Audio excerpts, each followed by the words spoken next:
So I've been making friends with a Matrix Lord 212, and he recently denied a position on Locale Live to do his own thing, which is just streaming video games.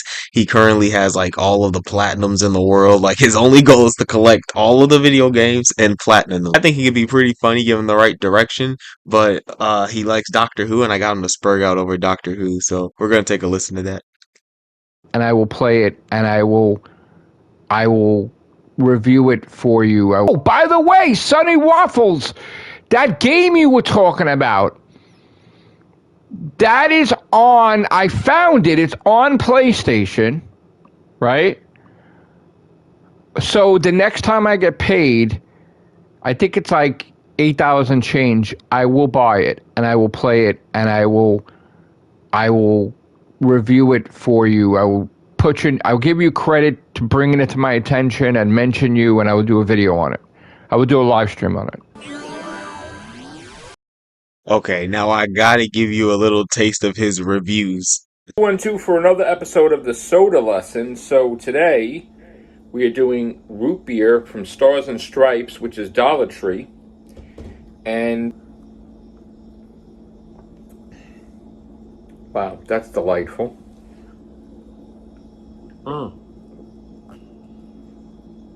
Well, like this. I don't judge these games. I just, like, I'll just buy whatever. If I can afford it, I'll buy it. I'm in competition, so I don't. Oh, the My Little Pony thing? I guess I'll play it eventually. I don't know. Is it good?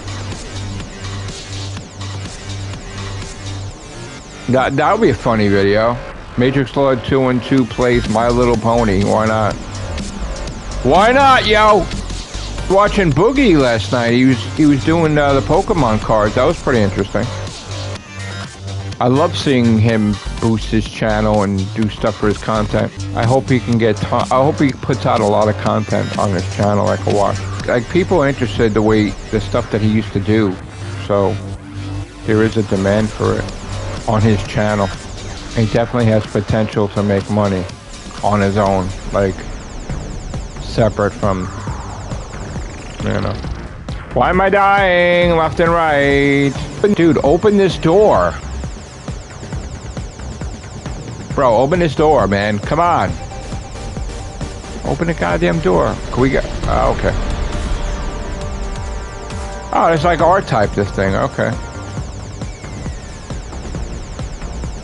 Open the goddamn door, bro. What's making me wait? Why you gotta make me wait? Bro, I can't. I'm trying to shoot you, but you're not. Oh my god. You know what it is? I don't know what I could hit and what I can't, because it's like the visuals. I gotta get used to this, because sometimes you could, like, you're not in front of the thing and you could go phase through it. It's kind of weird. Like, some of these things you don't know. Like, obviously I can't hit the asteroids here, so I gotta get this. But, so I know I can't hit these things. Or finish Soul Calibur 6. Oh, come on, bro. Don't kill me here.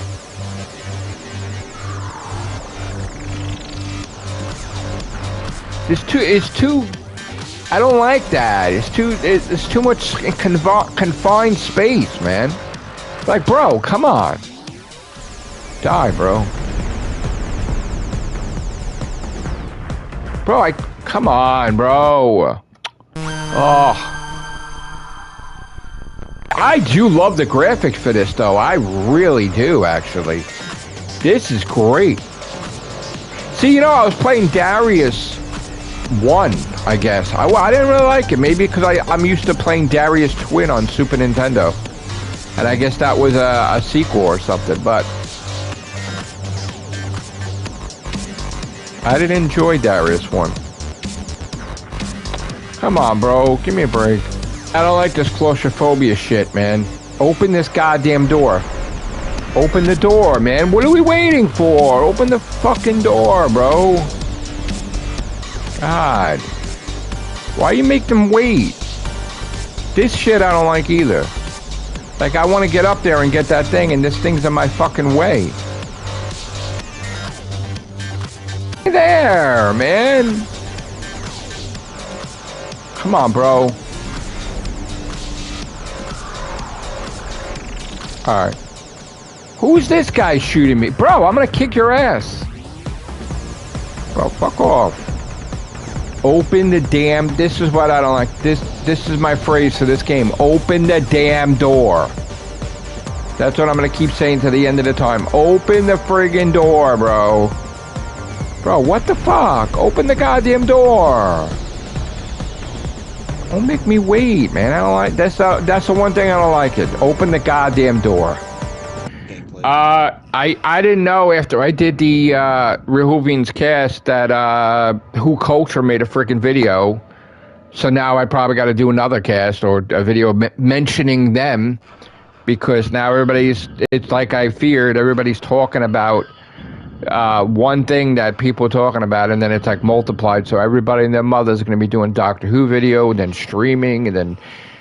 Listen, with Doctor Who, Shooty Gap was not banned, okay? It's called, I left, I got another job, that's it. You don't get punished. I mean, that's, people leave, you know, it's never happened before, but people want drama now, so they're like, oh, Shooty Gap was banned from Doctor Who.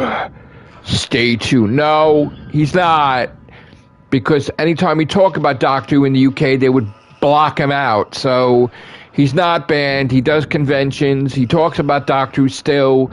He still wants to fight a Dalek. So no, he's not on bad blood with Russell T Davies or Bad Wolf. He's not on bad terms. He's not banned, period. Oh, I know you want him banned, bro. I know you do.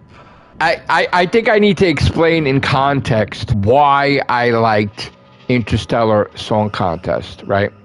Because you and I were talking this on your stream.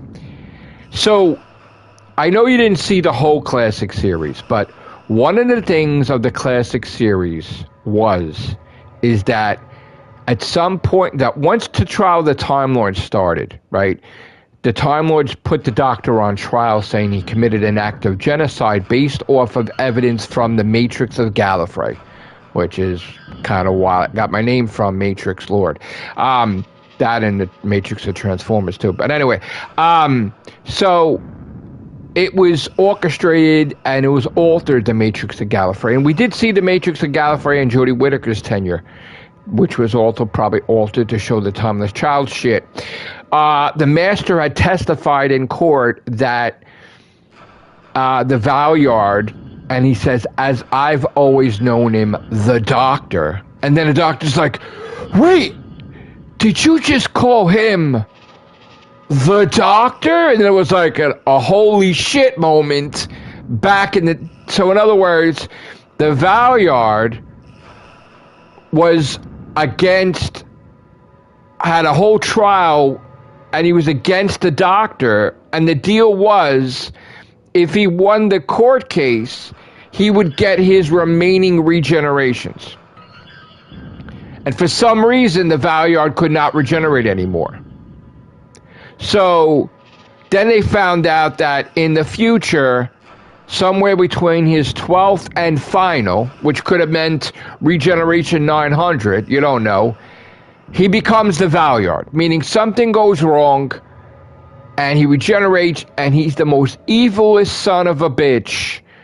I don't know if something goes wrong, or he just... whatever, and he's just an evil fucking bastard. Like, I'm talking, I'll fucking kill people, I'll fucking kill planets, I'll kill races, I'll kill whatever for my own fucking agenda. Pure bad guy. So at some point in time, the Doctor found out, oh shit, I'm gonna become this motherfucker, okay? And you get to see in each incarnation after the 6th that he sort of has this in the back of his mind. If I keep up this fucking violent streak, I'm gonna become this son of a bitch, right? So we see that the 6th Doctor, when he first became the Doctor, was choking his fucking companion. He said that there was something wrong with the regeneration, and that He had to settle in, and I guess within hours of the regeneration cycle. I hated the Sixth Doctor when I was a kid because he choked and almost killed his companion, and I just cemented that I fucking hated it. I hated that. I hated him. But unfortunately, which was good for me, I guess, some of the best stories came from the Sixth Doctor, meaning he fought with the episode called The Ultimate Foe, which is himself is the ultimate foe, fighting himself from the future. So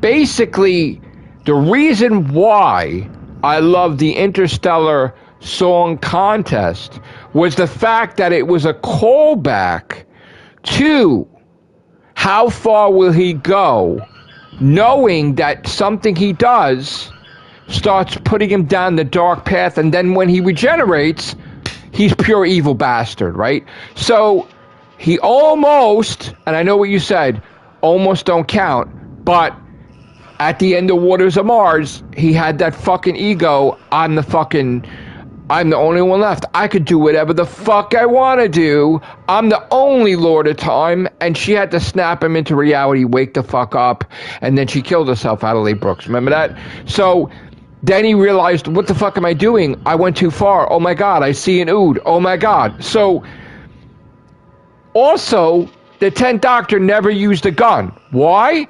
Because in the past, one of his idols, his favorite incarnations, was being the Fifth, but the Fifth Doctor stabbed the fucking Cybermen, shot the Cybermen, shot Omega. Sixth Doctor choked out the companion. Seventh Doctor was choking the shit out of the Master when they were almost cat people. And then the Seventh Doctor was manipulating shit like a chessboard, fucking people up with words, like just outsmarted these motherfuckers. But that was still kind of a sign of evil. Like that was kind of like manipulative, fucked up shit, right? So that was sort of a sign of evil. You know what I'm saying? And then we know the Eighth Doctor, which originally was a part of the Time War. So you're like, oh shit, and we didn't have really adventures about the Eighth Doctor, so you didn't know. So then the Ninth Doctor was miserable. Oh, I don't agree with what happened, and then you sort of got the impression that maybe the Eighth Doctor was fucking nasty, or he fucked shit up, or he's responsible, the Eighth Doctor, previous incarnation, for killing everybody. Then it turned out that it was another Doctor after him, and that Doctor wasn't supposed to exist. But the way Moffat explained it, it was like a myfly or something, like a doctor that was put or inserted in place, and just when it's done, the mission is done, he becomes what he's always meant to be, the Ninth Doctor. But anyway, there was always that thing there that he could become the Valyard if he went too far. And even the 11th Doctor, when in the God Complex, when he saw his room, I always wondered, what the fuck do I do now? So that was the running thing, that at some point in time in the future, they would address that. They even mentioned it. The Great Intelligence mentioned it to the 11th Doctor. I know who the Valyard is. This is what you fucking become. So he knew that's still happening, and he was worried about it. That's why the 11th Doctor was petrified at regenerating, because... Oh, I'm sorry. How do I do that?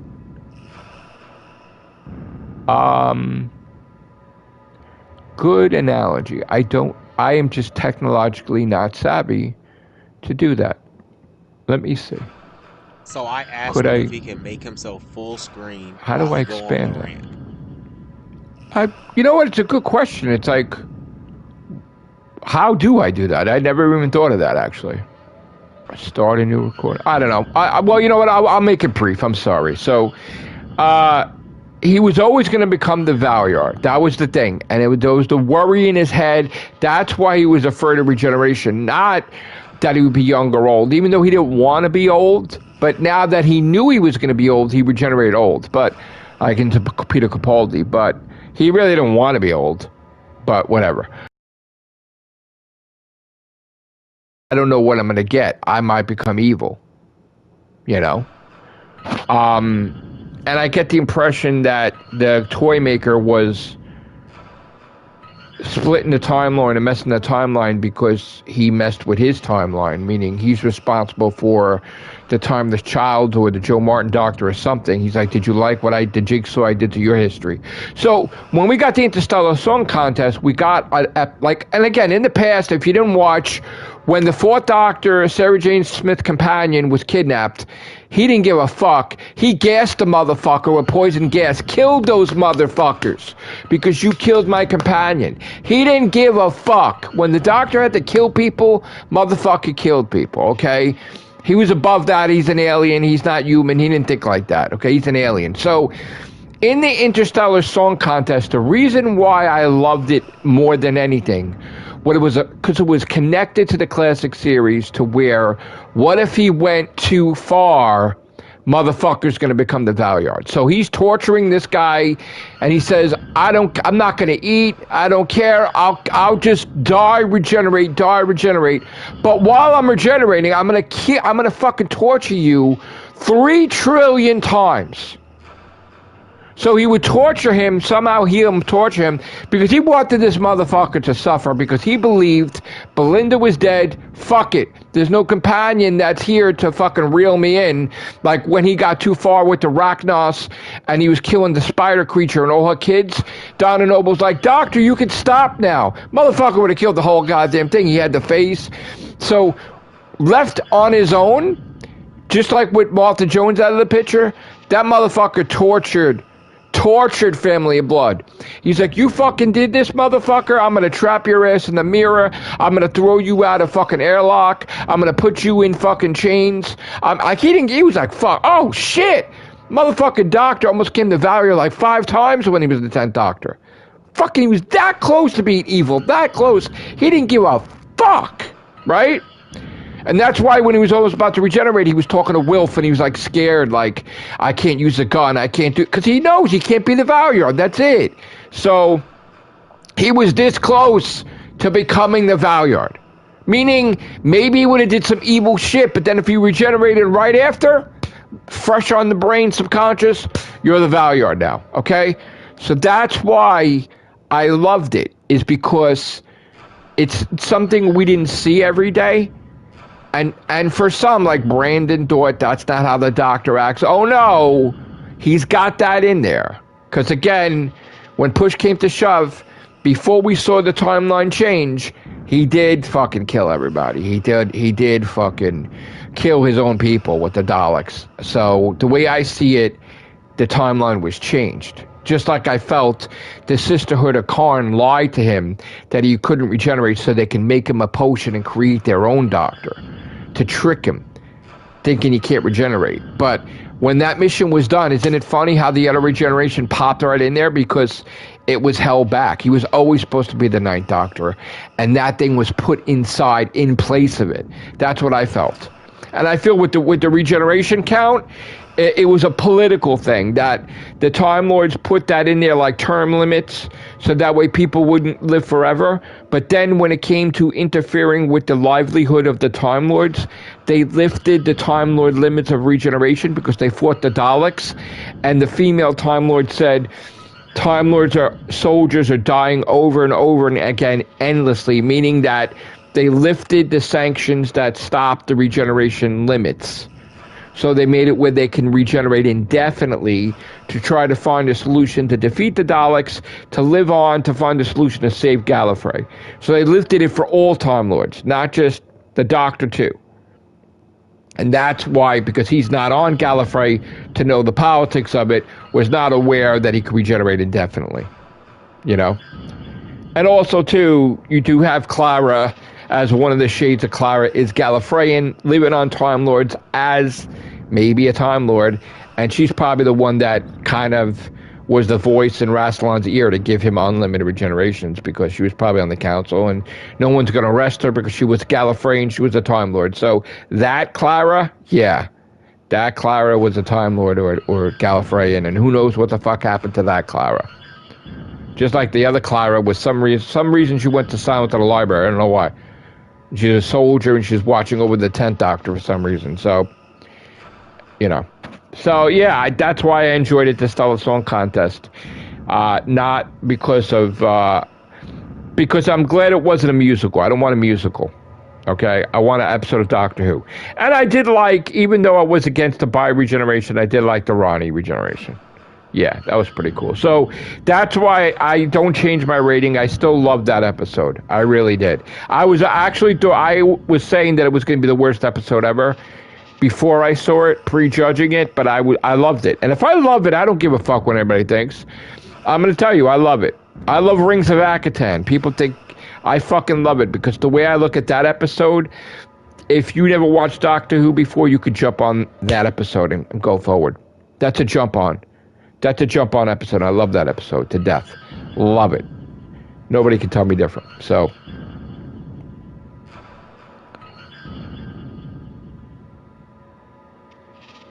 Rings of Akaton, I fucking love the shit out of that episode.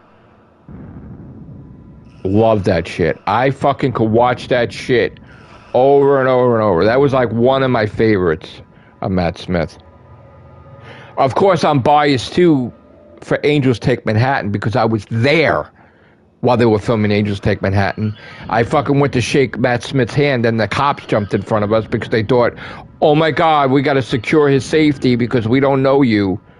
And I was like, he's like, listen, if you're around afterwards, when we're done filming, I'm going to go for drinks, whatever, we can meet up, everybody can meet up, I'll take pictures with you and shit. And unfortunately, I was there since 11:30 in the morning. I got there 12 hours early. Really, I got there so many hours early that I had blisters on my feet. I wanted to go home. But I saw Matt Smith was this close to me, like a couple feet away. And we went to shake each other's hand, and the cop jumped right in between. So it was like this, going to shake his hand. And I saw Karen Gillan, Arthur Darvill, fucking there across the street. It was like fucking incredible. And by the way, Alex Kingston wasn't there because her flight got caught up. So the stunt guy put a wig on, and he's the one that was driving the car, not River, but you thought it was River Song driving the car, and that's why he didn't talk to her, because they had to cut that scene where he's talking to her in the car, because that was a guy with the River Song wig on. Fucking hysterical, by the way. Hysterical. That was in Tudor City Plaza, where the houses look like old school 20s, 30s houses, because that area never changed. It's all old school shit that looks like you're in that time period in New York. So I fucking loved it. I fucking, Moffat let them, like, we had a barrier and we were all on the other side of the street.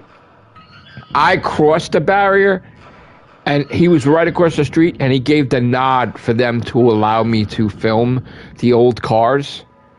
But, you know, he allowed me to do that. So otherwise, nobody was, like, you're not supposed to cross the barrier. That was the whole point.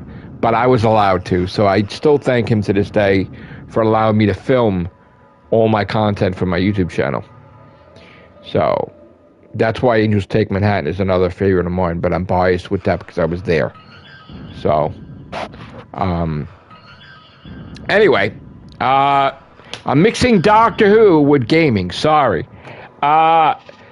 Sunny Waffles, I look forward to your streams and your Doctor Who content, and let me know next time you're streaming.